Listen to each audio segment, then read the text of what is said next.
పోలవరంలో సీఎం చంద్రబాబు నాయుడు గారి పర్యటన నిర్వాసితులను చూస్తుంటే బాధేస్తుంది. 10 లక్షల చొప్పున ఇస్తామని హామీ ఇచ్చారా కానీ పట్టించుకోలేదు. 2019లో టీడీపీ కొనసాగి ఉంటే 2020లోనే పోలవరం పూర్తయ్యేదని. సరే, ఇప్పుడు ఎలా ఉందంటే చంద్రబాబు నాయుడు గారు పోలవరం ఏపీ అన్నారు కదా, A for Amaravati, P for Polavaram అని. మంచిది, వెళ్ళాల్సిందే. కానీ అందరూ గజయితగాళ్ళే, కానీ ఈదింది మటు గజం కూడా లేదని 5 ఏళ్ళు చంద్రబాబు గారు, 5 ఏళ్ళు జగన్మోహన్ రెడ్డి గారు తోచిన వాగ్దానాలు ఇవన్నీ కూడా చేశారు. చివరకు మనకు కనిపిస్తున్న కఠోర సత్యం ఏంటంటే అక్కడ డ్యామేజ్ జరిగి ఆలస్యం అవటమే ప్రజాకి సూటిగా మనకు కనిపిస్తున్నటువంటి విషయం. వాల్ అదే కదా. కాబట్టి పునరావాసం అనేది ఏమైంది? ఉదాహరణకు ఇప్పటికి కూడా 22% పునరావాసం పూర్తయింది. కానీ ప్రాజెక్టుకు సంబంధించిన సివిల్ వర్క్స్ 76% పూర్తయినాయి. ఓకే, 76% ఏమో ప్రాజెక్టు పనులు పూర్తి చేస్తారు. పునరావాసము, ప్రజలు, ఇళ్ళు, వాళ్ళ వసతులు అదేమో మీరు అంత తక్కువ కల్పిస్తారు. చంద్రబాబు నాయుడు ఈరోజు మాట్లాడారు, దాంతోపాటు ప్రజలతో కూడా మాట్లాడింపజేశారు. అందులో కొంతమంది అత్యుత్సాహవంతులు, బాబు గారు అన్నీ మీరు వచ్చాక జరుగుతున్నాయని. సహజమే కదా, జగన్ ఉంటే చెప్తారు, బాబు ఉంటే చెప్తారు. ఆయన చెప్పారు. చెప్తూ చివరిలో ఆయన సరే సహజంగా గత ప్రభుత్వం మీద విమర్శ అదంతా చేసిన తర్వాత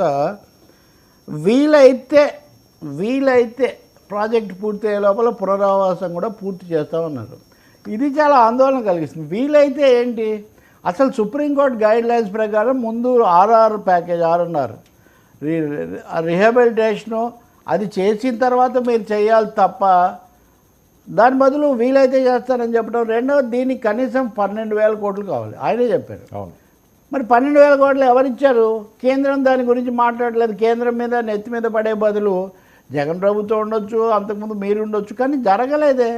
కాబట్టి పునరావాసం అనేది ఘోరంగా నిర్లక్ష్యానికి గురవుతుంది. కట్టిన కాలనీల్లో కూడా ఇప్పటికీ అనేక సదుపాయాలు లేవు. అవి మేమే పెట్టాము, జగన్ అది కూడా చేయలేదంటారా? చాలా మంచిది. కానీ మీ ఇప్పుడు ఎన్డీఏ ప్రభుత్వం ఉంది, మీ మీద ప్రభుత్వం ఆధారపడి ఉంది.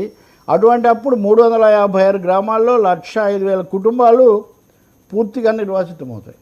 ఏమండి, 33,000 కోట్లు ఖర్చు అవుతుందంటే ఇందులో కనీసం 12,000 కోట్లు దీనికే కావాలి. ఇవేమీ జరగట్లేదు.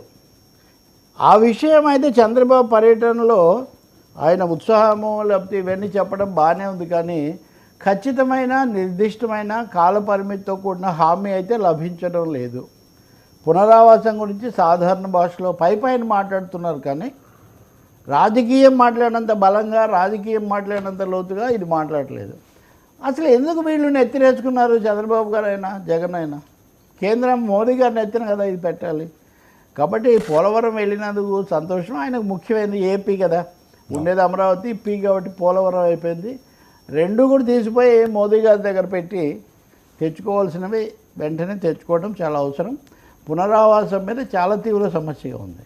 చంద్రబాబు గారు ఇంకోటి అద్భుతం అన్నట్టే 7 మండలాలు కలపడం గురించే ఇంకా మాట్లాడుతున్నారు. 10 ఏళ్ళు అయిపోయినాయి. ఇంకా దాని గురించి ఇప్పుడు ఏం ప్రశ్న లేదు. ఇంకా అదేం పెద్ద సమస్య కాదు. అలాంటి పట్టుదల ఇప్పుడు కూడా పట్టండి. 7 మండలాల్లాగా 7 కోట్లు, 7,000 కోట్లు 7,000 కోట్లు ఇవ్వాలని మీరు అదే పట్టుదల పట్టండి అని అడగాలి మనం. సరే, ఏంటి కడప జడ్పీ చైర్మన్ పీఠం వైసీపీ కైవసం. జడ్పీ చైర్మన్గా ఎన్నిక కూడా జరిగిపోయింది. కూటమి ఎందుకు పాల్గొనలేదు?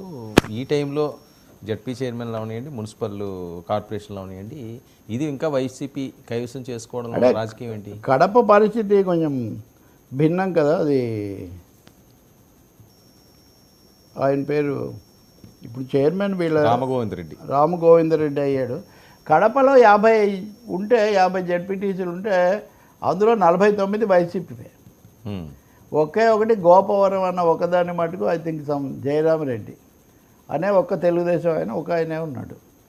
కాబట్టి కడపలో మనం ఇంకా కొన్ని చోట్ల ప్రయత్నం కూడా చేశారు, కానీ ఇక్కడ కుదరదులేని ముందే మానేశారు. మేము పోటీ చేయడం లేదని జిల్లా తెలుగుదేశం అధ్యక్షుడు శ్రీనివాసులరెడ్డి, ఆర్ శ్రీనివాసులరెడ్డి తెలుసు కదా, కడప రెడ్డి ఆయన ప్రకటించాడు. కానీ